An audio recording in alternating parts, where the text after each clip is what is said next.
27 वर्ष झालेली आहेत.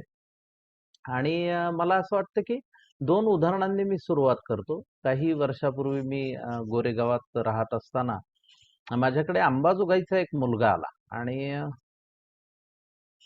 त्यांनी दार वाजवलं, मी दार उघडलं. एक अनोळखी मुलगा. मग तो म्हणाला, "मी अंबाजोगाईचा आहे, मराठवाड्यातला आहे." मग त्याला ये म्हटलं. मग ते विचारपूस केली, त्याला चहा-पाणी दिलं आणि त्यानंतर त्याने मला एक सांगितलं, "सर," म्हणला, "मी एक इथे शिबिर करायला आलो होतो आणि मग त्या शिबिरात असं म्हणले, की तुम्हाला सिनेमात पण आम्ही घेऊ आणि मग मी सिनेमात पण काम केलं." आता मी सिनेमाचं शिबिर कुणी घेतलं त्याचं या सगळ्यांची नावं सांगत बसत नाही. मी फक्त ती घटना मला महत्त्वाची वाटली म्हणून आपल्या सगळ्यांबरोबर शेअर करतोय. तर त्याने असं म्हटल्यानंतर मी विचारलं त्याला. मग तो म्हणाला, की ₹5,000 भरले शिबिरात आणि एक काहीतरी 8-10 दिवसांचं शिबिर होतं आणि त्यानंतर त्या शिबिराचा जो चालक होता त्याने काहीतरी सिनेमा केला. मग त्या सिनेमामध्ये ह्याला पण काम होतं. तर काम काय तर वेगवेगळ्या मॉबमध्ये उभं राहणं अशा पद्धतीचं त्याचं काम होतं. आणि मग त्यांनी त्या बदल्यात पैसे दिले होते वगैरे त्या सिनेमामध्ये काम करण्याचे. मग मी त्याला बराच वेळ समजावत बसलो. मग मी त्याला काही मूलभूत प्रश्न असे विचारले, की आपण कधीही कुठेही काम केलं म्हणजे उदाहरणार्थ आपला बंगला आहे आणि बंगल्यासमोर बाग आहे आणि आपण कुणाला तरी माळी काम करायला बोलवलं, की तुम्ही आमची बाग ही नीटनेटकी करून द्या. तर ते काम झाल्यानंतर तो माळी काम करणारा गृहस्थ आपल्याला पैसे देईल का आपण त्याला द्यायचे? मुळात आपण सिनेमात काम केल्यानंतर आपल्याला पैसे मिळायला हवेत की आपण दिले पाहिजेत? हा मी त्याला प्रश्न विचारला. आणि म्हटलं अशा पद्धतीची फसगत होऊन तू आता किती वर्ष काढणार, काय काढणार? मग त्याच्याशी बोललो मी. मग मी म्हटलं, "तू गावाकडे परत जा. तू शिकला काय आहेस?" मग तो म्हणला, "मी ग्रॅज्युएट झालोय," असं. मग मी त्याला समजावून सांगितलं, की इंडस्ट्री ही फार वेगळी गोष्ट आहे. तर तू घरच्यांना काय वाटतं तुझ्या? तर घरचे काळजीत आहेत. माझ्याविषयी त्यांना काळजी वाटते. मग मी त्याला समजावलं. मग त्याला परत पाठवलं. आज तो अंबाजोगाईला कुठल्यातरी बँकेमध्ये कामाला आहे आणि चांगला मला वाटतं आता वेल सेटल झाला असेल आणि त्याच्या डोक्यातलं जे सिनेमाचं खूळ असेल ते गेलं असेल. आता खरं तर ह्याला मी खूळच म्हणेन कारण अगदी मी कुठलं तरी एक 8-10 दिवसांचं शिबिर करतो, 15 दिवसांचं शिबिर करतो. आणि त्यातली गंमत अशी असते, की शिबिर घेणारा माणूस नेमकं त्याचं क्वालिफिकेशन काय? तो मुळात कुठे शिकलाय? मुळात त्याला कितपत ज्ञान आहे? त्याचं कितपत नाव आहे? हे सगळं न बघता मी फक्त सिनेमात आपल्याला काहीतरी संधी मिळते म्हणून मी त्यामध्ये भाग घेणं, हे मला जास्त चुकीचं वाटतं. म्हणजे आपल्या विचारच जर सुरुवातीला चुकला, तर पुढली सगळी वाट दिशाहीन होण्याची शक्यता जास्त असते. दुसरं एक उदाहरण असं, की पुन्हा माझ्याकडे एक मुलगा आला आणि तो म्हणाला, की "मला काही तुमच्याकडनं काम-बिम नकोय. मला फक्त बँकेत अकाउंट उघडायचं गोरेगावला आणि तुमची ओळख मला द्याल का? कारण कोणीतरी ओळखीचं लागतं बँकेत अकाउंट. तुमच्या ओळखीच्याचं खातं असायला लागतं." तर मी दिलं. मी त्याला चौकशी केली. "नाव काय तुझं?" तो म्हणाला, "उमेश जगताप." "तू कुठला आहेस?" "तुळजापूरचा आहे." तर उमेशला नंतर आज आपण सगळेजण एक प्रसिद्ध अभिनेता म्हणून ओळखतो. तर उमेशची एक वाटचाल नाट्यसृष्टीतनं झाली. म्हणजे त्यांनी एक शेक्सपियरचं मिडसमर्स केलं नाटक आणि त्यांनी जवळपास अर्ध्या जगाची सफरही केली त्या नाटकाच्या निमित्ताने. ही 2 उदाहरणं तुम्हाला सांगण्यामागचं कारण असं, की आपला मूळ विचार इंडस्ट्रीत येण्यामागचा काय आहे, इथून तो सुरू होतो. आता मला बऱ्याचदा बरेच फोन येत असतात. मग एखादा जण म्हणतो, "मी खूप गरीब घरातला आहे, मला सिनेमात चान्स भेटेल का?" एखादा म्हणतो, "मी शेतकरी कुटुंबातला आहे, मला चान्स भेटेल का?" एखादा म्हणतो, "मला खूप हौस आहे म्हणून चान्स भेटेल का?" अशी विविध चान्स मागणारी खूप मंडळी आहे. पण सगळ्यांना मला एक सांगू इच्छितो मी, की सिनेमामध्ये काम देणं हे इतक्या सहज प्राप्य जर असतं, तर उद्या सगळे करिअर सोडून किंवा मला काहीच येत नाही म्हणून मी सिनेमात गेलो, अशी बरीच मंडळी झाली असती आणि सिनेमा हे एक फार जनरल माध्यम झालं असतं. पण ते तसं नाहीये, याचं भान आपल्या सगळ्यांनी ठेवणं खूप महत्वाचं आहे. काही वर्षांपूर्वी जॉन मॅथ्यूचा सरफरोश नावाचा सिनेमा आला होता. आपल्या सगळ्यांनी तो बघितला असेल. आमिर खान त्यामध्ये लीड कास्ट होता आणि त्या सिनेमामध्ये एका सीनसाठी नवाजुद्दीन सिद्दीकी नावाचा ॲक्टर होता. आज नवाजुद्दीन सिद्दीकी ॲक्टर म्हणून आपल्या सगळ्यांना प्रमुख लीड ॲक्टर म्हणून माहिती आहे. तर हा मधला जो मोठाच्या मोठा प्रवास आहे नवाजुद्दीन सिद्दीकीचा, तसाच प्रवास हा बहुतेक सर्व नटांचा असतो. त्यांना खूप स्ट्रगल करायला लागलेला असतो. याशिवाय त्या प्रक्रियेतून जावं लागलेलं असतं. मग ही प्रक्रिया नेमकी काय असते? नेमकं मी काय करायचं? नेमकं मी कसं यायचं? म्हणून मी कधीही कुणालाही विचारतो, की "तुला का काम काय? तू ह्याच्या अगोदर कुठे केलंय?" मग तो म्हणतो, "मी कधीतरी एका नाटकात आमच्या गणपती मंडळात केलं होतं." एखादा म्हणतो, "मी शाळेत स्नेहसंमेलनानिमित्त काम केलं होतं." पण एवढ्या पुरचुंडीवर तुम्हाला इतक्या मोठ्या म्हणजे आयुष्य जर तुम्हाला इंडस्ट्रीत घालवायचंय, तर एवढी प्रक्रिया तुम्हाला पुरेशी आहे का? तर ती निश्चित नाहीये. कारण हौशी खातर काम करणं आणि व्यवसाय म्हणून काम करणं ह्या 2 भिन्न गोष्टी आहेत. मग मी त्यांना विचारतो, की समजा घरात आपले फॅन आहे. हा फॅन तुला बंद झाला तर चालू करता येईल का? मग तो म्हणतो, "नाही." "का?" "का नाही येणार?" कारण तो म्हणतो, "मला माहिती नाही." "का माहिती नाही?" "कारण मी त्यातलं शिक्षण घेतलं नाही." ही इतकी साधी, सरळ आणि सोपी प्रक्रिया आहे. सिनेमामध्ये यायचं म्हणजे खूप सहज सुलभतेने यायचं असा तो भाग नाहीये. बऱ्याचदा काय होतं, की आपण अभिनेता म्हणून आपल्या जवळपासची 4-5 मंडळी असतात, त्यांच्यामध्ये आपण एकतर विविध नकला करून दाखवत असतो किंवा आपण त्यांना हसवत असतो आणि मग त्या मंडळींना वाटतं, की आला, आला, आला, गाण्या आला, आता तो खूप ते दाखव, दाखव, ते करून दाखव, असा त्याला आग्रह होतो. मग तो 4 जणांचे आवाज काढतो आणि ती मंडळी खदखदून हसतात, त्याला खूप प्रतिसाद देतात, रिस्पॉन्स देतात. मग त्या टप्प्यावर गण्याला वाटायला लागतं, की आता बस, आता मला ॲक्टर व्हायला तर मग सहजच जमल ना. आता आपण एवढ्या मित्रांना तर हसवतो, मग सगळ्याला हसवायला काय? अशा पद्धतीचा विचार त्याच्या मनात येतो आणि मग त्याच्या मनात एक चुकीच्या विचाराचं मूळ धरू लागतं आणि त्याचं मग झाड झालं, की ती गडबड होते.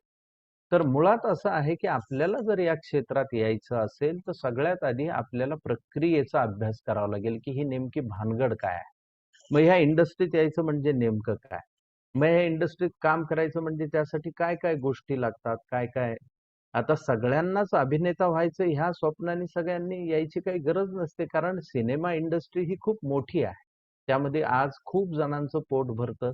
त्यामध्ये विविध डिपार्टमेंट्स आहेत. त्यामध्ये तुम्हाला काम करता येऊ शकतं. म्हणजे अगदी साउंड डिपार्टमेंट पासून, एडिटिंग पासून, डिरेक्शन पासून, सिनेमॅटोग्राफी पासून, स्टिल फोटोग्राफी पासून, कॉस्ट्यूम पासून, रंगभूषेपासून, वेशभूषेपासून, केशभूषेपर्यंत खूप सारे डिपार्टमेंट त्यामध्ये कार्यरत आहेत. मग आपलं कौशल्य नेमकं कशात आहे, हे सगळ्यात आधी आपल्या सगळ्यांना कळलं पाहिजे. दुसरं, ह्या प्रक्रियेचा भाग होताना अगोदर आपण काय केलं? आता मी 94 साली इंडस्ट्रीमध्ये आलो. आज त्याला 27 वर्ष झाली. पण त्याच्या अगोदर 12 वर्ष हौशी रंगमंचाचा मला अनुभव होता. आता या 12 वर्षामध्ये मी काय केलं, मग ते शाळेतलं नाटक असेल, इयत्ता 4थीतलं माजलगावातलं नाटक असेल, तिथपासूनचा प्रवास असेल, मग चंपावती शाळेत असताना केलेली बालनाट्य असतील, त्यानंतर सतीश साळुंखेचं केलेलं बालनाट्य असेल, चेटकिणीची फजितीसारखं. त्यानंतर 10वी, 11वी, 12वी एक गॅप पडला. मग त्यानंतर ग्रॅज्युएशनसाठी औरंगाबादेत आलो. मग औरंगाबादेत आल्यानंतर मग 4 वर्ष, मग तिथे बी-एससीची 3 वर्ष आणि बॅचलर ऑफ ड्रामॅटिक्सचं 4थं. अशा 4 वर्षामध्ये मला खूप सारा नाट्यानुभव मिळाला. म्हणजे सगळे त्या काळातले प्रयोग जर आज गृहीत धरले, तर जवळपास त्याची संख्या 400-500च्या घरात जाईल. पथनाट्य असतील, एकांकिका असतील, फुल लेंथ नाटकं असतील.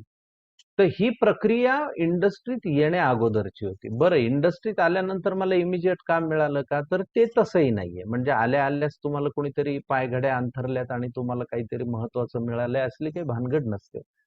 तर ते डोक्यातनं आपले सगळे इल्युजन्स, भास जे आहेत ते आपण डोक्यातनं काढून क्लीन केले पाहिजे. आता आम्ही मुंबईत आलो. 94 साली आम्ही एक देता आधार का करू अंधार नावाची एकांकिका केली होती मी आणि मंगेश देसाईंनी. आणि नाट्यदर्पणच्या स्पर्धेत होती, ती अंतिमला आली. त्या वर्षी जवळपास 227 एकांकिका पुणे आणि मुंबई सेंटरवरनं आल्या होत्या. त्यातल्या 8 एकांकिका अंतिम फेरीत आल्या होत्या आणि त्यात आमची एकांकिका होती आणि त्यामध्ये मला सर्वोत्कृष्ट अभिनयाचं पहिलं बक्षीस मिळालं होतं. आणि त्या स्पर्धेला पाहायला कर्मधर्म संयोगाने प्रमुख पाहुणे म्हणून नाना पाटेकर होते बक्षीस वितरणासाठी आणि त्यांना माझं काम खूप आवडलं. त्यांनी मला मुंबईत ये असं त्यांच्या भाषणातनं जाहीर आवाहन केलं, की तुझ्यासारख्या नटाचं निश्चित काहीतरी होईल आणि तो माझ्यासाठी इन्स्पिरेशनचा पॉइंट होता, की इतक्या मोठ्या ॲक्टर म्हणजे त्या काळात नाना पाटेकरांचे क्रांतीवीर, तिरंगा अशा सिनेमांचा तो कालखंड आणि अशा इतक्या मोठ्या नटाने आणि आपण ज्यांचे भक्त आहोत अशा मान्यवर ज्येष्ठ नटाने आपल्याला मुंबईत ये म्हणल्यानंतर आता आपल्याला यायला पाहिजे असं एक मनात मूळ धरून मग मी औरंगाबाद सोडून मुंबईमध्ये आलो. आता आल्या आल्या काही कामं मिळाली का तर लगेचच काही मिळत नाही. आता सुरुवातीला बाहेरून येणाऱ्या नटांचं काय असतं तर त्यांचा स्ट्रगल फॉर आयडेंटिटी हा फार नंतर सुरू होतो. त्याच्या अगोदर स्ट्रगल फॉर सर्व्हायव्हल हा फार महत्वाचा मुद्दा असतो, की अगदीच दररोजच्या खाण्याचं काय करायचं हा मुद्दा असतो. आता बऱ्याच जणांच्या घरची परिस्थिती बरी असते. मग त्यांना घरनं पैसे येऊ शकतात. मग त्यांना राहण्याची सोय उत्तम होऊ शकते मुंबईमध्ये. पण आमच्या केसमध्ये तशी काही भानगड नव्हती. घरच्यांचे खूप पैसे येणार नव्हते किंवा मुंबईत राहायला जागा नव्हती. मग आमदार निवासात 2 वर्ष काढली. मग आमदार निवासात राहत असताना सुयोग संस्थेचं मग झालं एकदाचं नावाचं नाटक. त्यामध्ये अगदी छोटीशी भूमिका 94 साली केली आणि मग त्या भूमिकेतनं तो प्रवास सुरू झाला. सुरुवातीचे 3 महिने तर काही नव्हतं. मग त्यानंतर नाटक मिळाल्यानंतर ₹100 नाईट होती. आणि मग महिन्याचे जे काही प्रयोग व्हायचे त्यामध्ये जे ₹100 हिशोबाने पैसे जमायचे त्या हिशोबाने सगळा महिना काढायचा. त्यामध्ये प्रवास आहे, राहणं-खाणं आहे, सगळं मॅनेज करायचं. प्रयोगामध्ये सातत्य असायचंच असं नाही, कारण ते व्यावसायिक नाटकाला ज्या मोठ्या नटांच्या म्हणजे त्या नाटकामध्ये अशोक सराफ होते, सुधीर जोशी होते, अशी मातब्बर मंडळी होती. तर त्यांच्या वेळेनुसार, त्यांच्या ह्याच्यानुसार तारखा लागायच्या आणि त्यानुसार नाटकाचे प्रयोग व्हायचे. आणि तिथून तो सगळा कालखंड सुरू झाला. आता हा नाटकाचा कालखंड. आता नाटकात तर आपण काम करतोय, पण आता ह्यातून आपल्याला प्रगती साधली पाहिजे. आता एका नाटकामध्ये तुम्हाला जर 10 मिनिटाची भूमिका मिळाली, तर ती काही तुमचं करिअरचा श्री गणेशा होऊ शकत नाही. फक्त काय झालं होतं, की या नाटकामध्ये मला मिळालेली एक गोष्ट मी लक्षात ठेवली, आपल्याला मिळालेली कुठलीही संधी ही शेवटचीच आहे असं गृहीत धरून मी काम करायला सुरुवात केली.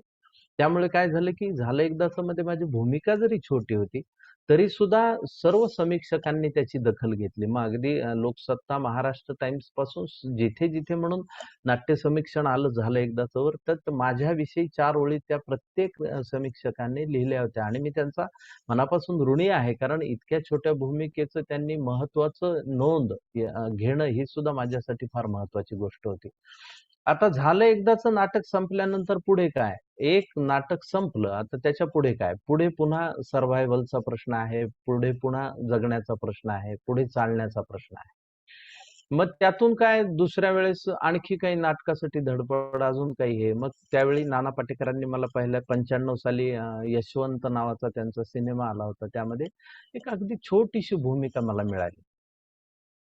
आता मी एक गंमत सांगतो, ही भूमिका मला कशी मिळाली. कारण नाट्य दर्पणच्या 94 सालच्या स्पर्धेमधला मी सर्वोत्कृष्ट अभिनेता होतो. 95 साली पण आम्ही नाट्य दर्पण स्पर्धेत भाग घेतला होता आणि तो मुंबईच्या गटातर्फे, मुंबईच्या एका संस्थेतर्फे घेतला होता. आणि त्या वर्षी मला अभिनयाचं दुसरं बक्षीस मिळालं. आणि मी नाना पाटेकरांना फोन केला होता, की "सर, या माझं अंतिमला एकांकिका आहे, तर पाहायला याल का?" ते म्हणाले, "येतो मला जमलं तर. माझं शूटिंग असणार आहे, पण त्यातनं वेळ मिळाला तर येतो."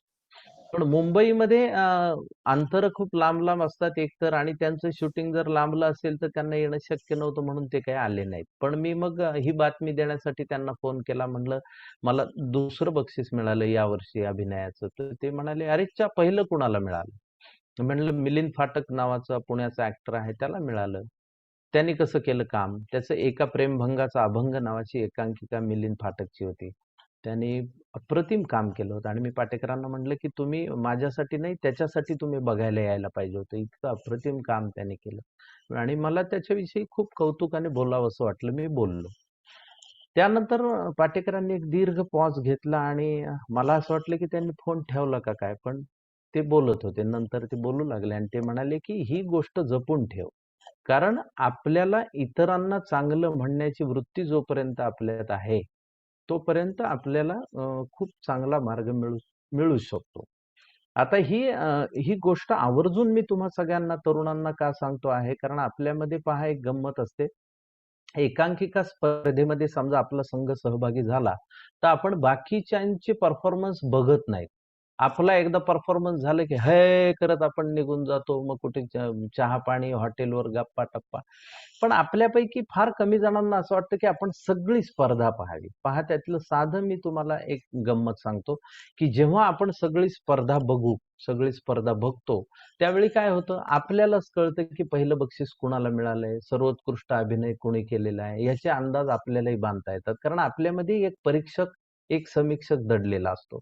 आणि आपण जर खूप काय म्हणूया ट्रान्सपरंट पद्धतीने ह्या सगळ्या गोष्टी पाहत असू, तर आपल्याला कळतं की कुणाला पहिलं मिळणार आणि मग ज्याचंच काम चांगलं झालेलं आहे, आपण त्याला जाऊन भेटत का नाही? आपण त्याचं कौतुक का करत नाही?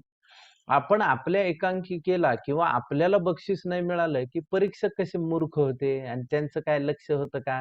तो एक परीक्षक तर तिकडं जो असं काहीतरी आपण कारणं देत बसतो किंवा ते पार्सलिटी केली त्यांनी, आपलं काय हे नाही ना, अशा पद्धतीनं आपण विविध पावत्या फाडायची सवय आपल्याला लागते आणि अपयशाचं खापर आपण कुणाच्या तरी डोक्यावर मारण्यासाठी आपण कारणं शोधू लागतो. ते डोकं शोधू लागतो.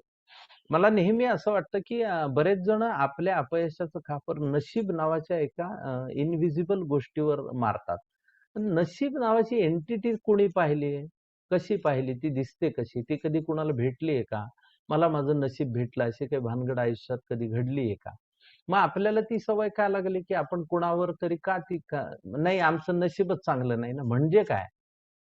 नशीब चांगलं नाही ह्याच्यापेक्षा महत्वाचं काय आहे, की तू प्रयत्न चांगले करत नाही हा त्यातला भाग असू शकतो. तर मला असं वाटतं, की ही प्रक्रिया तुम्ही जाणीवपूर्वक तुमच्या हौशी कालखंडामध्ये जेव्हा तुम्ही ती प्रक्रिया शिकत आहात, तोपर्यंत तुमच्यामध्ये ती अंगभूत यायला पाहिजे, की आपल्यापेक्षा बरं जर कोणी केलं, तर नेहमी त्याचं कौतुक करता आलं पाहिजे आणि त्याला सांगता आलं पाहिजे, त्याचं अभिनंदन करता आलं पाहिजे. एखाद्याने चांगलं काम केलं, त्याला पहिले बक्षीस मिळालं, की उगाचच त्याच्याकडे तिरस्काराने बघण्याची एक वृत्ती रायव्हल्समध्ये वाढते. ती सुद्धा फार चुकीची आहे असं मला वाटतं. त्यामुळे पहिला नियम काय आहे, तर आपण आधी दुसऱ्यांचे चांगले गुण आणि दुसऱ्यांचं चांगलं हे स्वीकारण्याची तयारी ठेवली पाहिजे. हा पहिला अंडरलाईन नोट करून ठेवा ही गोष्ट. दुसरी आता प्रक्रियेचा भाग आहे. आता आम्ही जसं मी म्हटलं, की आमदार निवासात राहिलो. मग नाटकाचे प्रयोग अधनं-मधनं असायचे. मग मधल्या कालखंडात काय करायचं? आता मुंबईसारखं महानगर आपल्या ओळखी नाही. दुसरं आपली आर्थिक अवस्था खूप चांगली नाही. असं ठरवलं चला आता आज जुहूला जाऊया. तर असली काही भानगड नाही. त्या काळात ट्रेननीच प्रवास होता. ट्रेनचा पास मर्यादित असायचा. महिन्याच्या महिन्याला पास काढायचा. पैसे संपले तर बऱ्याचदा तीही अडचण व्हायची प्रवासाची. मग अशा कालखंडात काय करायचं? तर आमदार निवासच्या जवळ एक national centre for performing arts नावाची एक संस्था होती, NCPA. तर त्या संस्थेमध्ये आपले मराठवाड्यातले वामन केंद्रे सर तिथे काम करायचे. वामन केंद्रे सर नंतर दिल्लीच्या आत्ता राष्ट्रीय नाट्य विद्यालयाचे म्हणजे NSDचे प्रमुख म्हणून निवृत्त झाले. तर वामन सरांनी मला सांगितलं, की "अरे, तू त्या आमदार निवासात तसा रिकामा बसलेला असतोस. मग तू इकडे NCPAत येऊन लायब्ररीत वाचत का नाहीस?" मी म्हटलं, "चालेल, पण माझ्याकडे पैसे नाहीत," म्हटलं, "सर ती फी भरायला." ते म्हटले, "अरे, वार्षिक वर्गणी ₹25. तुला नाही जमलं तर मी तुझे भरत जाईन, पण वाचत जा." आता वामन केंद्रे सरही मला नाट्यदर्पणच्या स्पर्धेमुळेच ओळखायचे. आणि म्हटलं, "आपल्याला काय आमदार निवासात बसायचं तिकडे." NCPAत गेल्यानंतर मग विविध पुस्तकांशी संबंध आला, संपर्क आला. मग ती पुस्तकं आवडीनं वाचायला सुरुवात झाली. त्यातून महत्त्वाचं काही जमवणं हे.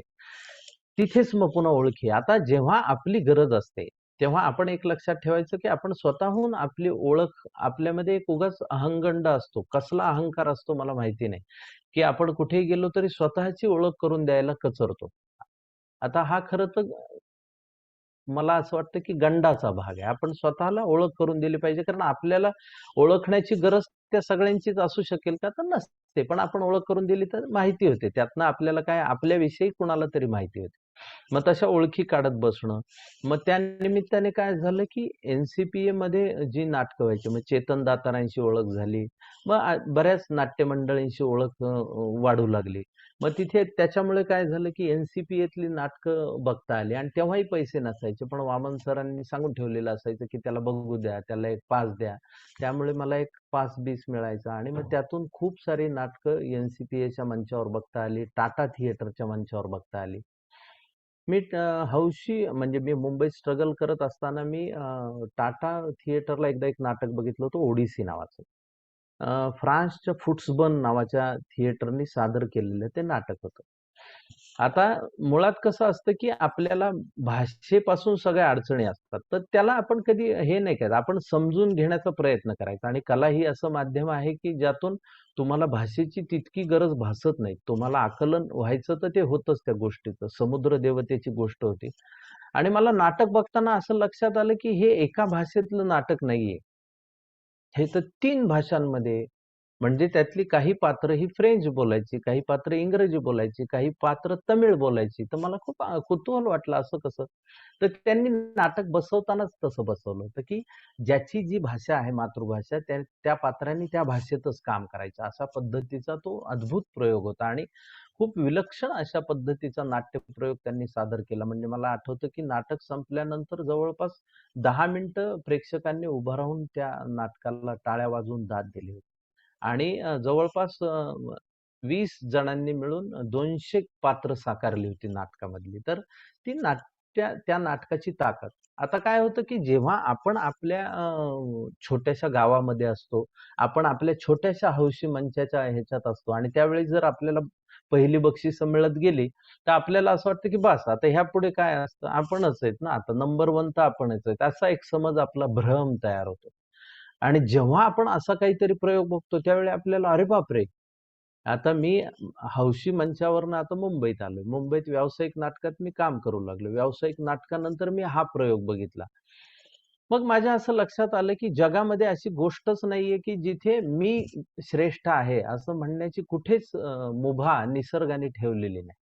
हा असला तर आपला भ्रम असू शकतो, की बास मला आता कळलं. हा आपला भ्रम असू शकतो, पण त्याही पेक्षा श्रेष्ठ म्हणजे आपण जी काही कलाकृती मांडू त्यापेक्षा श्रेष्ठ मांडणारा निश्चित कुणीतरी जगात आहे यावर तुम्ही अगदी डोळे झाकून विश्वास ठेवा. आपल्यापेक्षा नेहमी कुणी ना कुणीतरी श्रेष्ठ तिथे असणार आहे. आता हे बघितल्यानंतर मग मला सवय लागली. मग मी म्हणलं आणखी आपण नाटकं बघितली पाहिजे. मग त्या ओळखी-पाळखी काढून त्या काळातल्या स्ट्रगल विषयी आम्ही खूप गमतीनं बोलतो. माझा राजाभाऊ शेळके नावाचा मित्र आम्ही आमदार निवासात राहायचो आणि राजाकडे एक पास होता आणि पास म्हणजे आयडेंटिटी कार्ड होतं. जसं एखाद्या क्लास 1, क्लास 2 ऑफिसरचे आय कार्ड असतं तशा टाईपचं लाल कलरचं आणि त्यामध्ये काय तर दैनिक चिक्कू आणि वार्ताहर असं हे आणि फोटो राजाचा. दैनिक चिक्कू अशा नावाचं कुठलं तरी एक वर्तमानपत्र माजलगावात निघत असेल, त्याचं राजांनी ते वार्ताहर म्हणून मिळवलेलं. आणि दरवेळी काय करायचं, कुठल्याही थिएटरला जायचं आणि मग 2 पास द्या रिपोर्टर आलोय तर. तर नेमकं ते चिक्कूवर बोट ठेवायचं, वार्ताहर दिसेल एवढंच अशा पद्धतीने ते करून मग जनरली 1-2 पास द्यायला काही कुणाला काउंटरवरच्या माणसाला हरकत नसायची. तर त्या पद्धतीनेही आम्ही बरीच नाटकं बघितली. ह्याला आपण काय म्हणूया, गनिमी कावा म्हणूया. त्या काळात जर पैसे असते तर तिकीट काढून बघितलं असतं. पण त्या काळात ते पैसे नव्हते म्हणून गनिमी काव्यांनी नाटकं बघण्याची. आज जेव्हा नाटक बघतो त्यावेळी मात्र आवर्जून तिकीट काढण्याकडे माझा कल असतो. हे मात्र आवर्जून सांगतो. तर आता त्या पद्धतीचे सगळे नाटकं पाहत असताना असं लक्षात आलं, की खूप चांगल्या-चांगल्या गोष्टी आणि खूप चांगल्या पद्धतीची नाटकं घडतात. आणि मग आपलं स्वतःचं स्थान कुठे आहे, हे दरवेळी आपल्याला अभ्यासायचंय.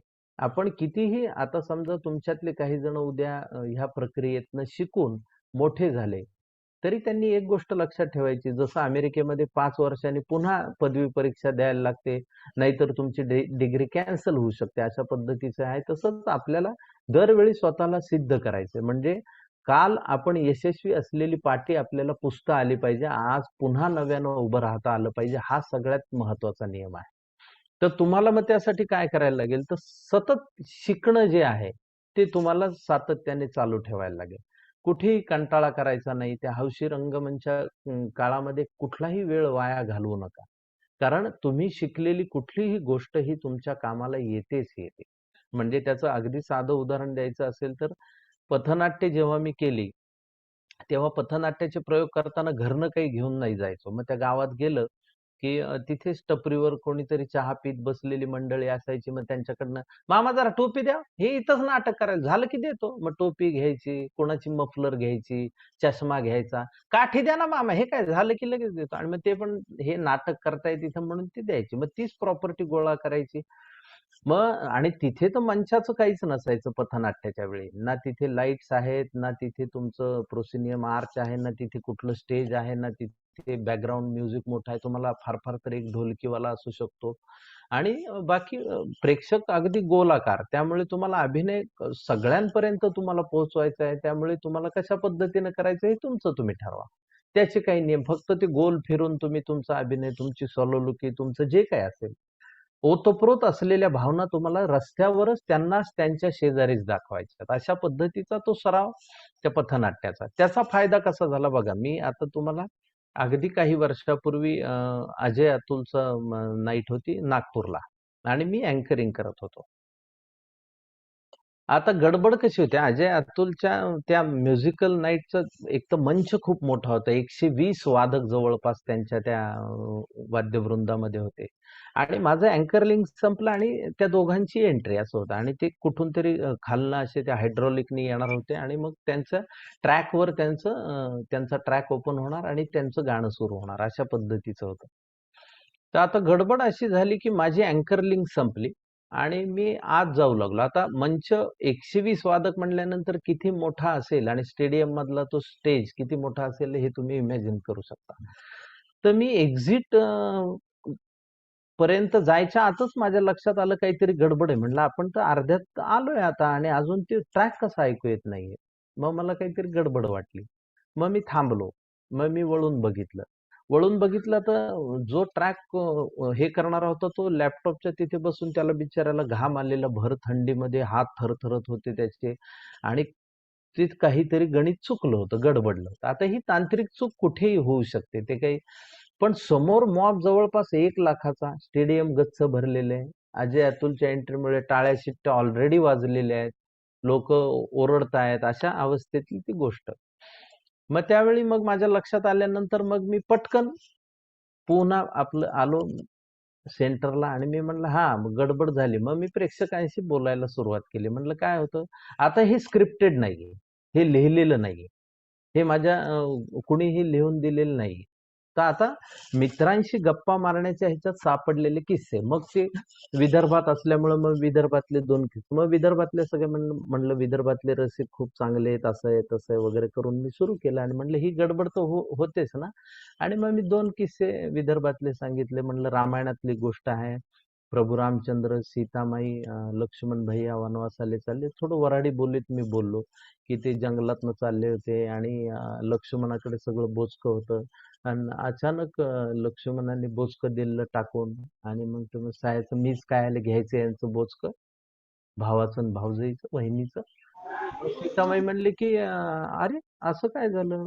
प्रभू रामचंद्राले सीतामाई म्हणले की लक्ष्मण भाऊजी तर बरे होते, आता लोक आताच काय झालं त्यांना? प्रभू रामचंद्र इथलंच बोलले, विदर्भ आला वाटते.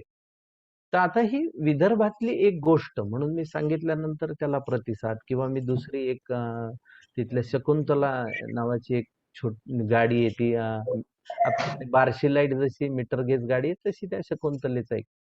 आणि मग ते सगळं सांगत असताना मग ह्याची तांत्रिक चूक सुधारली आणि मग त्यांची एंट्री प्रॉपर होऊन कार्यक्रम पुन्हा सुरळीत सुरू झाला. तर आता समजा ह्या पथनाट्याचं बळ माझ्याकडे नसतं तर मी काय केलं असतं? मग तो मंच तितका वेळ ब्लँक गेला असता. मग ते प्रेक्षकांचं नाराज होणं जास्तीचं वाढलं असतं. मग त्यातून काही गोष्ट घडली असती. तर म्हणून तुम्ही शिकलेली किंवा तुम्ही हौशी मंचावर केलेली कुठलीही गोष्ट वाया जात नाही, या गोष्टीवर तुम्हाला आधी विश्वास ठेवला पाहिजे. आता नाटकं एकीकडे चालू असताना मी यशवंत सारखा सिनेमा केला आणि यशवंत मध्ये मला फार छोटी भूमिका होती. अगदीच 1 मिनिटाची भूमिका होती असं म्हणा. पण त्यानंतर मला एक दिवस पाटेकरांनी असं विचारलं, की ते म्हणाले, "हे बघ, मी हिंदी सिनेमामध्ये तुला खूप चांगलं काम देऊ शकतो आज. तू ॲक्टर पण चांगला आहेस आणि मी सांगितल्यानंतर तुला सिनेमात पटकन मोठा रोल मिळेल. तू करशीलही चांगला. पण मला असं वाटतं, की जितक्या पटकन यश मिळतं असं, तितक्याच पटकन माणूस घसरतो पण." कारण त्याला ते सातत्य टिकवता येईल की नाही याबद्दल शंका असते. तर तुला अशा पद्धतीनं मोठं व्हायला आवडेल की तुला प्रोसेसने मोठं व्हायला, शिकत शिकत मोठं व्हायला? तर मी म्हणलं अर्थातच मला शिकत मोठं व्हायला आवडेल किंवा समजून घ्यायला आवडेल. आणि मग ती प्रक्रिया सुरू झाली. मग त्यांनी मला यशवंतच सहाय्यक दिग्दर्शक म्हणून अनिल मट्टू दिग्दर्शक होते त्यांना सांगून सहाय्यकात माझी वर्णी लावली आणि यशवंत हा सिनेमा मी असिस्टंट डिरेक्टर म्हणून साधारण आजपासून 26 वर्षापूर्वी केला. आणि पहा आता ती प्रक्रिया पुन्हा आज मी दिग्दर्शन करतो आहे, तर ह्या गोष्टीचा मधला कालखंड खूप मोठा आहे. पण ह्या मधल्या कालखंडात ते शिकणं काही कमी झालेलं नाही, बंद झाले. मग यशवंतच्या सेटवर आता हे माध्यमांतर आहे. मी नाटकाचा विद्यार्थी, आता सिनेमा मला शिकायचा आहे. आणि मग सिनेमा शिकत असताना त्यातले बारकावे आपल्याला माहीत करून घेतले पाहिजे. त्यातलं तंत्र आपल्याला शिकून घेतलं पाहिजे. म्हणजे अगदी अभिनेता म्हणून यशवंतमध्ये काय गडबड झाली ते सांगतो, की माझा एक क्लोज होता. म्हणजे मी रस्त्यात काहीतरी उभा असतो आणि अचानक आवाज येतो म्हणून मी वळून बघतो. असा माझा पहिला क्लोज. आणि मग तो क्लोज लागला.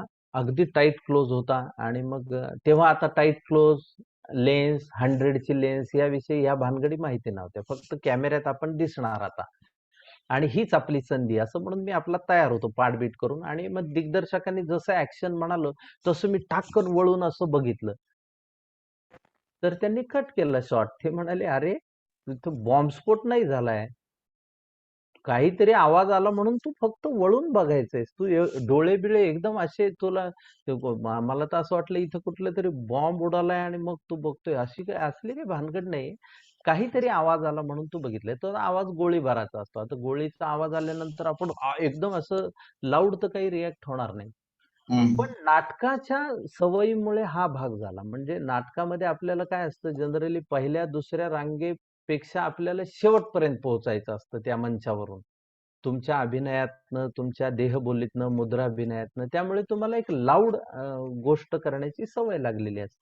पण सिनेमात त्याची गरज नसते. कारण सिनेमाचा आता 100 लेन्स असलेला कॅमेरा म्हणजे तुमचा एवढाच क्लोज दिसणार एवढ्या मोठ्या पडद्यावर.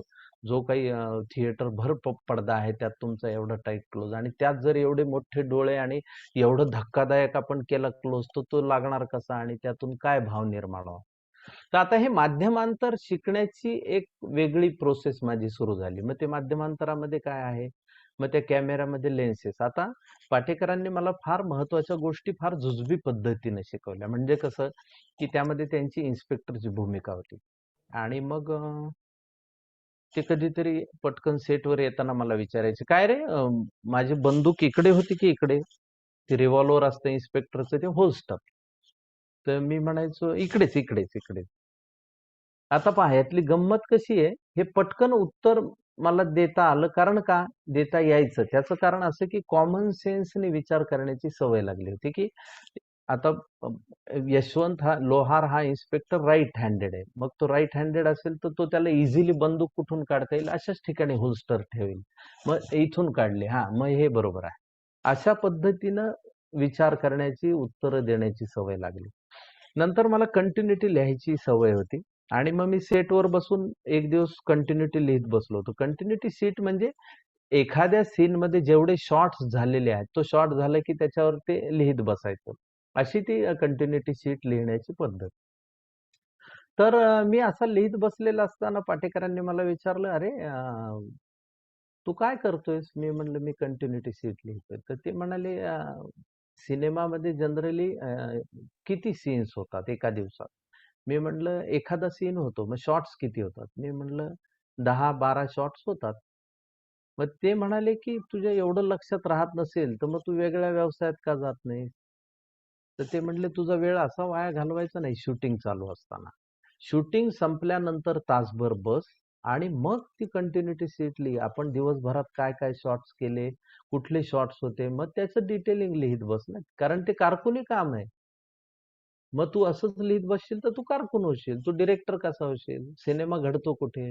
म्हणलं, "कॅमेऱ्यासमोर." "मग तुला तिथेच अलर्ट राहायला पाहिजे."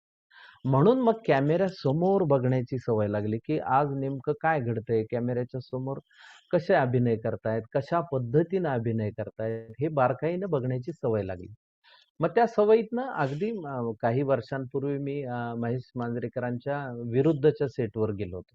अमिताभ बच्चन त्यामध्ये प्रमुख भूमिका करत होते. तर मला बच्चन साहेबांचं काम ते कसं करतात हे बघण्याची फार उत्सुकता होती. मग मी मांजरेकरांना म्हटलं, की मला काही त्यांच्याबरोबर ओळख करून घ्यायची नाही किंवा फोटो काढायचा नाही. मला फक्त बघायचंय ते काम कसं करतात. मग मी दिवसभर त्या विरुद्धच्या सेटवर बसून बघत राहिलो. मग माझ्या असं लक्षात आलं, की बच्चन साहेब हे रिहर्सल एखाद्या प्रसंगाची रिहर्सल, एखाद्या शॉटची रिहर्सल ही 4-5 वेळा करतात आणि मग नंतर टेक करतात. तर ते प्रत्येक रिहर्सलला काही ना काही स्वतःचं ॲड करत जातात. तो सीन आणखी जास्तीत जास्त व्यवस्थित करत जातात आणि मग 6व्यांदा, 5व्यांदा, 6व्यांदा कधीतरी त्यांचा टेक सुरू होतो. तर मला हे जास्त कुतूहलाचं वाटलं, की एवढी मातब्बरी असताना किंवा एवढी वर्ष इंडस्ट्रीमध्ये अगदी सुपरस्टार असताना सुद्धा एखाद्या कलावंताला एवढी मेहनत का घ्यावीशी वाटते? मग आपल्याला समजून येतं, की आपल्यालाही कुठलीही गोष्ट करताना मेहनतीशिवाय ती काही शक्य नाही. आता विरुद्धचा काळ म्हणजे अगदी मी तुम्हाला 7-8 वर्षापूर्वीची गोष्ट सांगत असेन. पण बच्चन साहेबांची काम करण्याची पद्धत बघून मी थक्क झालो, की या वयातही त्यांना हे सगळं इतक्या शार्पली करावंसं वाटलं. म्हणून मी तुम्हाला जो सांगितला मुद्दा, की आपल्या यशाची कालची पाटी आपल्याला लगेचच पुसता आली पाहिजे. ती बरोबर घेऊन हिंडायचं नाही. नाहीतर मग आपला गोंधळ उडू शकतो. तर ह्या गोष्टी अभ्यासत हळू मग माझ्या लक्षात येऊ लागलं, की प्रत्येक कलावंत, प्रत्येक टेक्निशियन हा आपापल्या पद्धतीनं स्वतःला घडवत जात असतो आणि तो दिवसागणिक स्वतःला घडवत जाणं ही मला त्यातली मग महत्वाची प्रक्रिया वाटू लागली.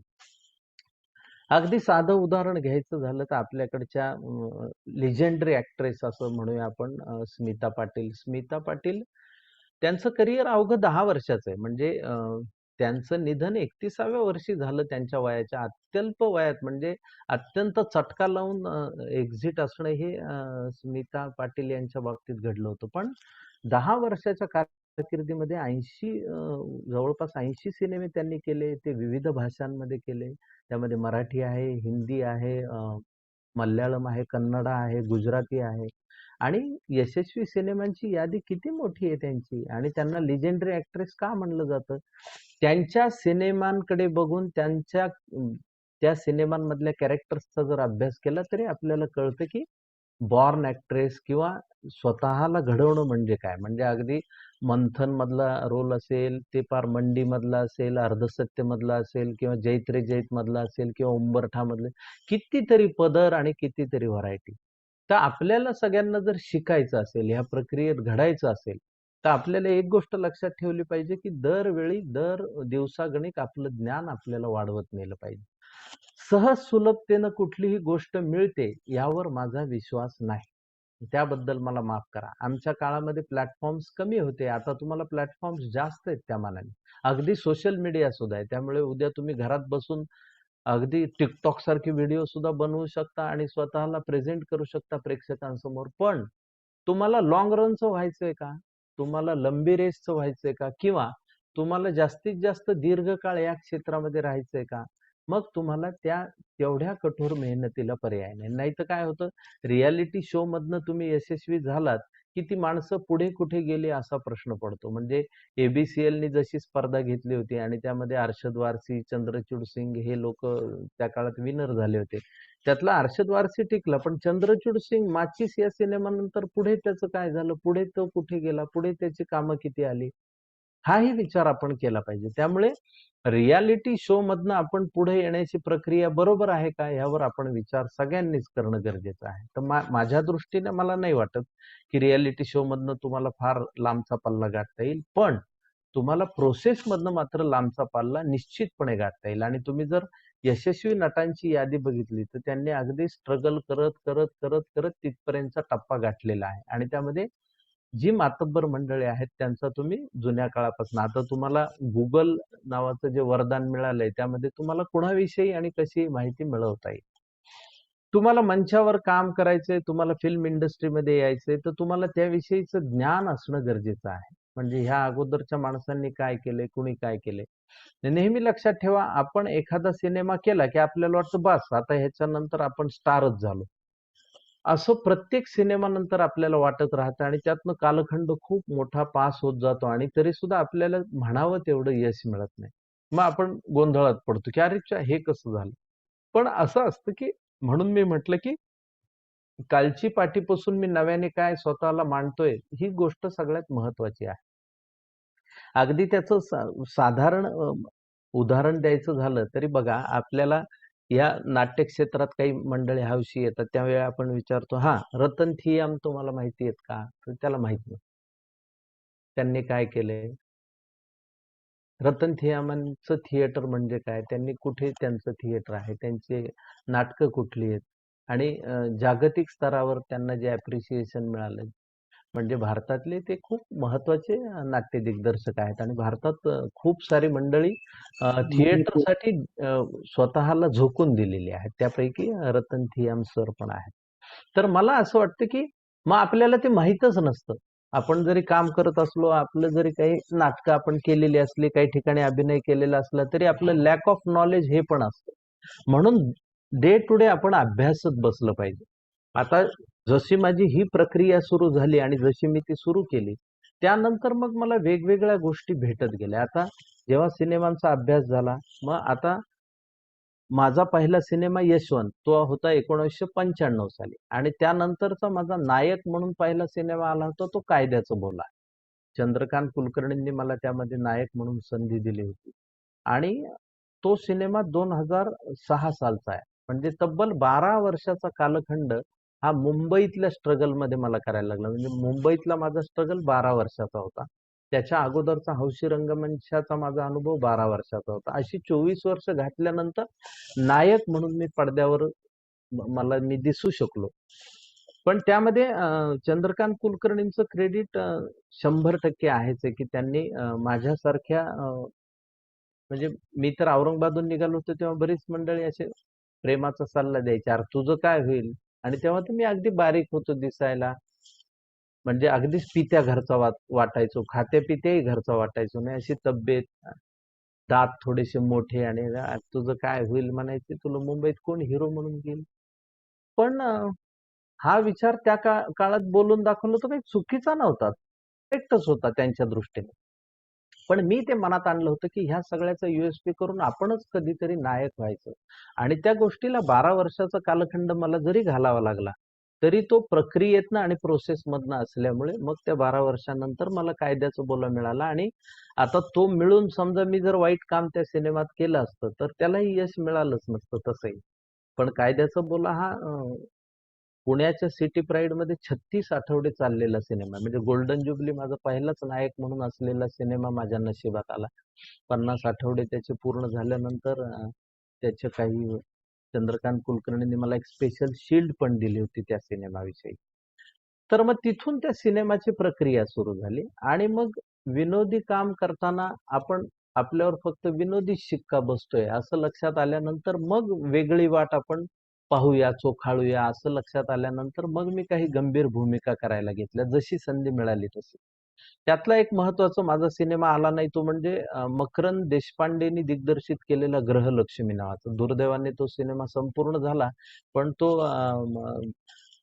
पुढे मार्केटमध्ये आला नाही. तो आजही तसाच आहे. पण त्यातली भूमिका मला खूप विशेष आवडते कारण ती एकतर खूप गंभीर भूमिका पूर्ण लांबीची आणि त्यावेळी झी त्याचं प्रोडक्शन करत होतं आणि झीवाल्यांनी मकरंद देशपांडेला असं सांगितलं, की "मकरंद अनासपुरे हा जर नायक घेत असशील, तर आम्ही तुझ्या सिनेमाला फायनान्स करू." तर त्यावेळी मॅक देशपांडे त्यांना असं म्हणाला, की "माझा सिनेमा ग्रामीण नाही आणि विनोदी नाही. माझा सिनेमा वेगळा आहे." तर ते म्हणाले, "काही असलं तरी नायक हा." मग तो कसाबसा मला भेटायला तयार झाला. मी पृथ्वी थिएटरला भेटलो मॅकला आणि आम्ही एक 10-15 मिनिटं भेटणार होतो. पण आमची ती मैफिल साधारण 2.5 तास रंगली आणि त्यामध्ये मग नंतर सत्यदेव दुबे सर पण आले. ते पण जॉइन झाले. मग आम्ही तिघे गप्पा मारत बसलो आणि मग सगळ्या गप्पाष्टक झाल्यानंतर मग दुबेजी म्हणाले, की "यही तेरा हीरो है." मग म्हणून मॅकने मला गृहलक्ष्मीमध्ये नायक म्हणून घेतलं. आणि तो सिनेमा ज्या पद्धतीने, ज्या प्रोसेसने आम्ही केला, ती फार विलक्षण पद्धत होती आणि तो सिनेमाही फार गोड होता. अत्यंत गंभीर विषयावरचा असा सिनेमा. आणि मग गंभीर सिनेमेही आपण करायचे. मग ह्या प्रक्रियेमधनं गोष्ट छोटी डोंगरा एवढी असेल, सुंबरान असेल, अनुवट असेल, पारद असेल, असे अगदी अलीकडे रंगापतंगा असेल किंवा काळोखाच्या पारंब्या अगदी नुकताच मी दिग्दर्शित आणि अभिनीत केलेलं असेल. तर गंभीर भूमिकाही आपल्याला मांडता आल्या पाहिजेत, मांडायच्या.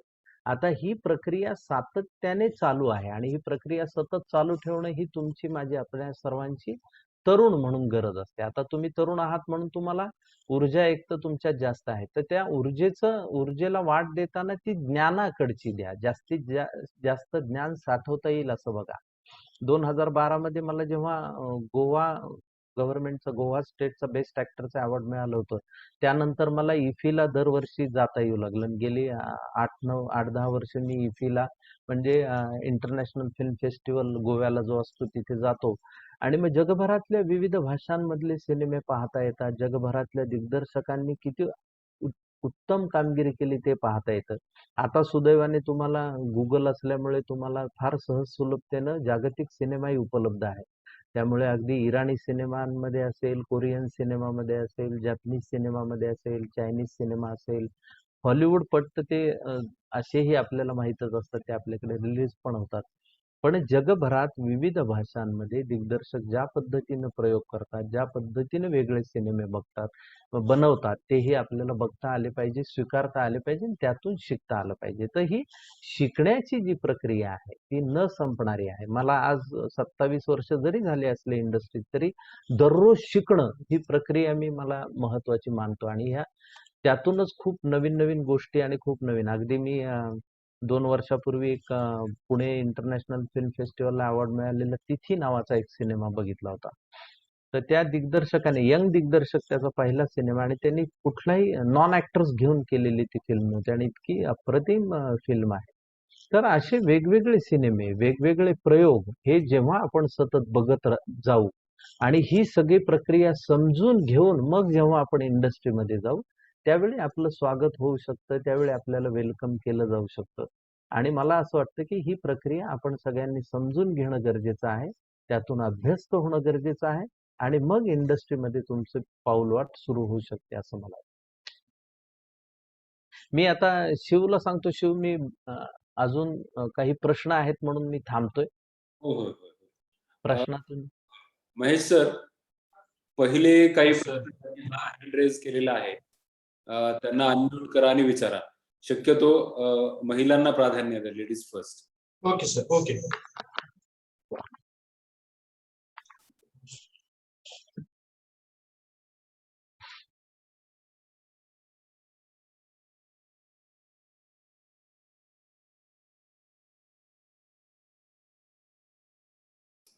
ज्यांना प्रश्न विचारायचे आहेत त्यांनी हँड रेज करा.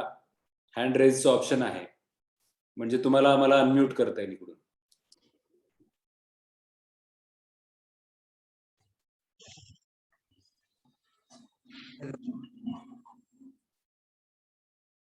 नमस्कार सर. बोल विवेक. ऐकू येतंय तुझं. हॅलो सर, आता जर इंडस्ट्रीत यायचं असलं तर पहिले जर मी आता 12वीला शिकतोय तर लगेच म्हणजे डायरेक्ट यायचं की आता मी एखादी डिग्री घेतली आणि नंतर जर आलो तर? मी तसंच म्हणलं तुला की अभिनय आधी शिकावा लागेल ना आपल्याला. कुठल्या क्षेत्रात जायचं, इंडस्ट्री मधल्या कुठल्या डिपार्टमेंटला, त्याविषयी शिक्षण तर घ्यायला पाहिजे आणि अनुभवही घ्यायला पाहिजे. मग ते शिक्षण तुला एखाद्या अभ्यासक्रमाला जाऊन घेता येईल किंवा हौशी एकांकिका, नाटकं असं करूनही करता येईल. पण ते केल्याशिवाय इंडस्ट्रीत वेलकम आपण होत नाही. नाही सर, ती म्हणजे ती पदवी घेऊ नये किंवा दुसरी कोणती एखादी आता इंजिनिअरिंग किंवा मेडिकल फील्डकडे जाऊन पुन्हा जर मला वाटलं की मला तिकडे जावं वाटतंय किंवा माझं तिकडे इंटरेस्ट आहे तर? पण ते आता तुला वाटणं हे मर्यादित ठेव. नेमकं कुठे जायचं हे आधी ठरव. कारण तुला जर या क्षेत्रात यायचंय तर तू इंजिनिअरिंग साठी घरच्यांचे पैसे का घालवतोस? हा, तू स्वतः कमवत असशील आणि मग तुझ्या पैशाने इंजिनिअरिंग करत असशील, मेडिकल करून मग वळून पुन्हा इकडे आला तर ते चालणार आहे. पण जर आपल्याला घरच्यांचेच पैसे घालायचे तर आपल्याला ध्येय एकच ठेवलं पाहिजे की मला हे व्हायचंय, मग ते मी शिकेन आणि तिथून पुढे जाईन. पुढचा प्रश्न घ्या. सोहम दायमा. Hello sir. हा बोल सोहम. सर मला हे विचारायचं आहे, म्हणजे इंडस्ट्रीमध्ये येण्यासाठी बॉडी एक मेन फॅक्टर आहे का? नाही, आता तुला नवाजुद्दीन सिद्दीकी किंवा इरफान खान ह्या पद्धतीची ही नवीन मंडळी आहे, किंवा आम्ही पण फॉर दॅट मॅटर, आम्ही आमच्या बॉड्या कुठे आहेत? असं असं काही गरजेचं नाही. ते पूर्वी होतं. पूर्वी कसं होतं की पंजाबी नट खूप असायचे इंडस्ट्रीमध्ये, त्यामुळे ते बलदंड असणं आणि आणि आपल्याकडे त्या काळात हिरोइझम जास्त होतं.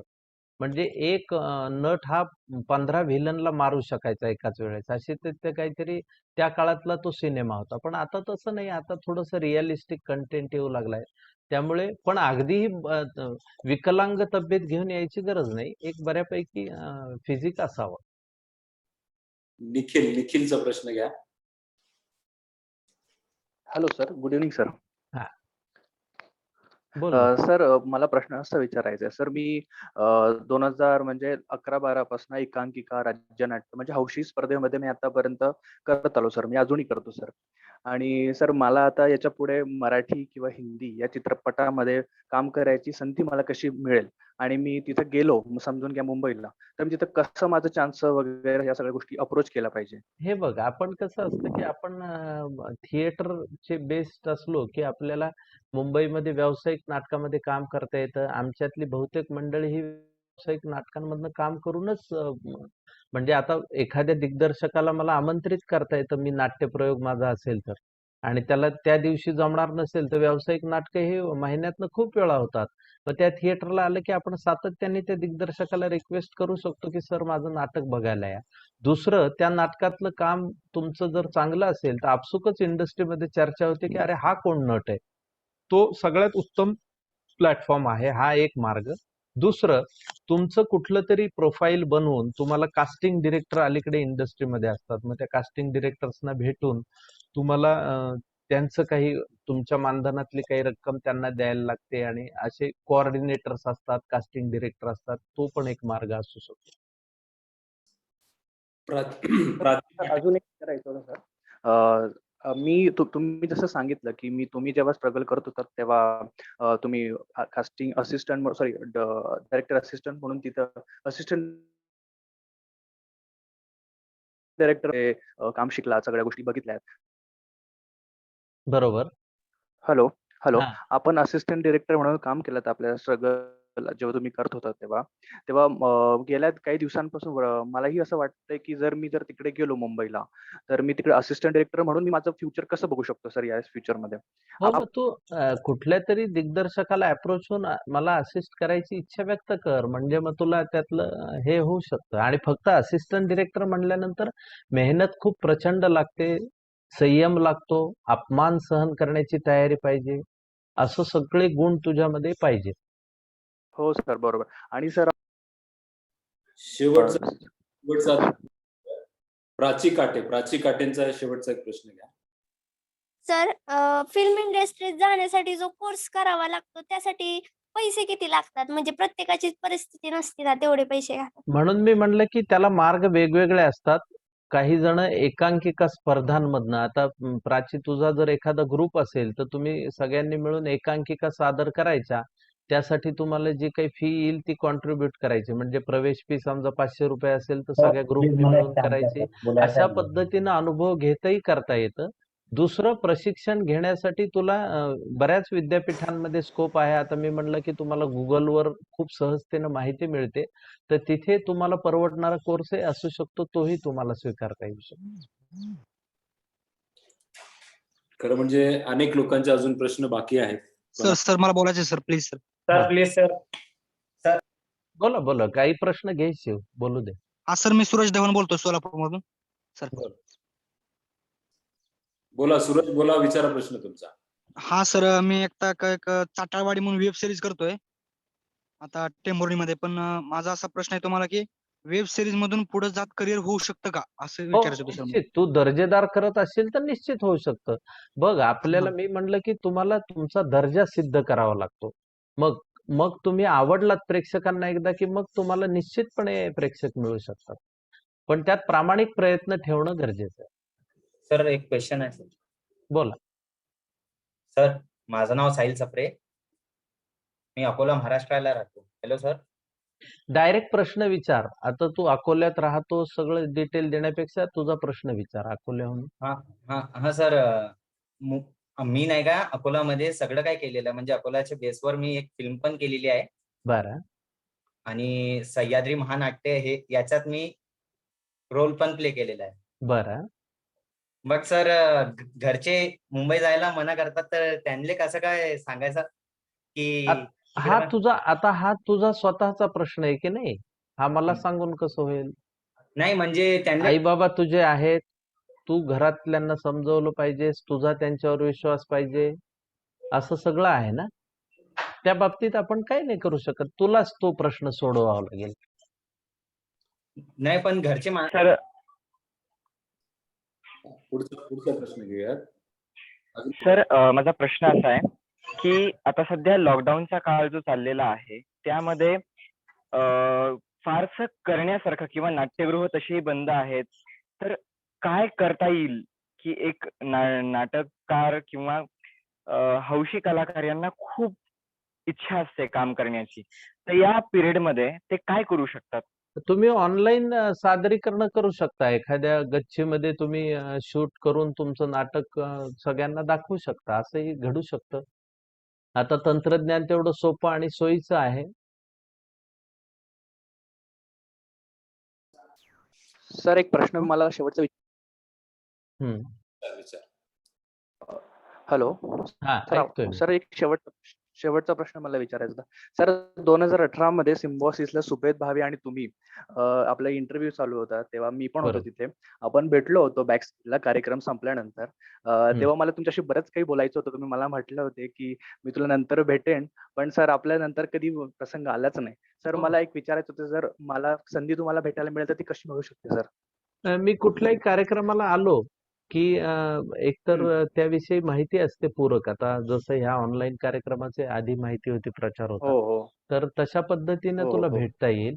आणि कार्यक्रमाच्या अगोदर हो. भेटलास तरी हरकत नाही, नंतर ठरवून आपल्याला भेटता येईल. आता ह्या मधल्या काळात सिम्बायोसिसच्या कार्यक्रमानंतर आपल्यामध्ये कोरोना खूप रेंगाळलाय, हो. त्यामुळे ही Correct, भेटीगाठी sir. कमी झाल्यात.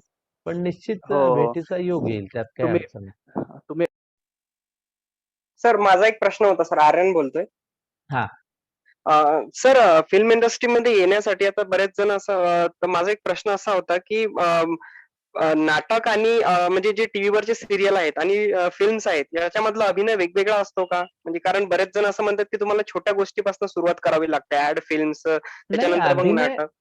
नाही, अभिनय वेगळा कसा असू शकेल? अभिनय एकच. फक्त तुझं आता माध्यमांतर असेल. नाटकातला अभिनय थोडासा लाऊड असतो आणि या स्क्रीनवरचा अभिनय थोडासा तुला आटोक्यात ठेवायला लागतो. एवढाच फरक आहे. हॅलो.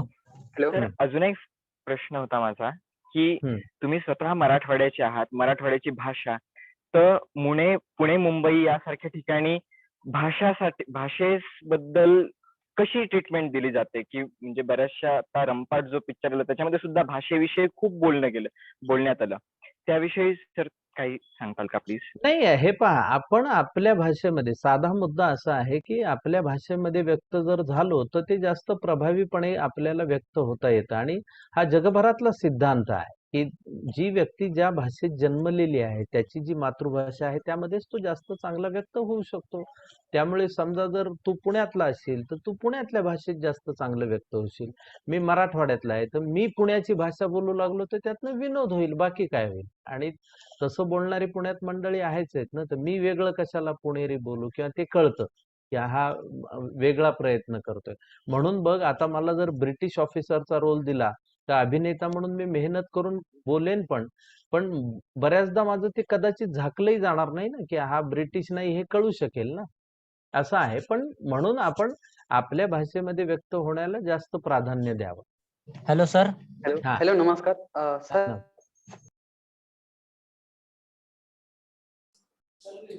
एक घ्या प्रश्न घ्या. एक शेवटचा प्रश्न घेऊ सर. ओके. Hello sir. हा सर, मला हे विचारायचं होतं, आपण जसं म्हणजे स्टेजवर परफॉर्मन्स करतो तर क्राऊड असते आणि जेव्हा आपण कॅमेरा समोर येतो तर कॅमेरा शायनेस होती, त्याला कसं फेस करायचं? नाही, ते दोन भिन्न माध्यम आहेत ना, कारण नाटकामध्ये तुम्हाला कसं रिटेक नसतो. नाटकात तुम्ही चुकीचं बोललात तर ते चुकीचंच बोललं जातं. पण सिनेमात तुम्हाला स्कोप असतो. तुम्ही चुकीचं बोललात तर तो शॉर्टकट होऊन तुम्हाला नव्याने पुन्हा शूटिंग करता येतं. त्यामुळे सिनेमामध्ये एवढं भिण्याचं कारण नसतं. उलट ते जास्त सोयीचं आणि सोपं आहे. पण सर आपल्याला सर कॅमेरा सर फेस करायला भीती वाटते, त्याला काय करायचं? Hello sir. Hello sir. आपण वेगळं क्षेत्र निवडायचं जिथे आपल्याला भीती नाही वाटणार. ठीक आहे. हॅलो. हा. Hello sir. Hello Makarand sir. Hello. हा. हा.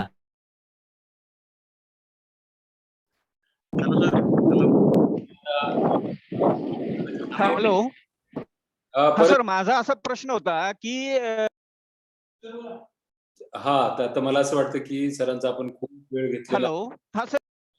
ज्यांचे येऊ शकलेलो नाही,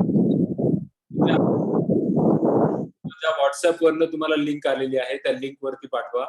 कारण सरांचा आता आपण भरपूर वेळ घेतलेला आहे आणि सर परत आपल्याला उपलब्ध राहणार आहेत. वर्कशॉप, फिजिकल काही वर्कशॉप सुद्धा आपण भविष्यामध्ये औरंगाबादमध्ये ऑर्गनाईज करणार आहोत. तर आता हे जे प्रश्न आहेत त्याच्यावर थोडंसं तुम्ही चिंतन मनन करा आणि पुन्हा एकदा आपण जेव्हा सरांना ऑनलाईन किंवा प्रत्यक्ष जेव्हा भेटू तेव्हा ह्या सगळ्या प्रश्नांची उत्तरं नक्कीच आपल्याला देता येणार आहेत. तुर्तास मी आपल्या या सगळ्या बिझी शेड्यूल मधनं सरांचे एका फिल्मची तयारी पण चालू आहे, एका फिल्मचे वेगवेगळ्या फिल्म फेस्टिवल्स मध्ये शोज पण चालू आहेत आणि प्लस नामचं सुद्धा प्रचंड काम चालू आहे. या सगळ्यातनं वेळ काढून केवळ नवोदितांसाठी, नवीन येणाऱ्या एन्थुझियास्टसाठी त्यांना एक योग्य दिशा देण्यासाठी म्हणून सर आपल्याला इथे उपलब्ध झालेत. मी महात्मा गांधी मिशन आणि MGM युनिव्हर्सिटी आमच्या सगळ्या स्टाफच्या तर्फे आणि जेवढे हे सगळी मंडळी इथे उपस्थित आहेत, ज्यांनी ह्या नॉलेजचा, सगळ्या तुमच्या अनुभवाचा ज्यांना फायदा मिळाला, त्या सगळ्यांकडून एक प्रतिनिधी म्हणून मी आपले खूप खूप आभार व्यक्त करतो आणि पुन्हा एकदा आपण नक्कीच भेटूयात. Thank you very much sir. धन्यवाद. Thank you sir. Thank you so much.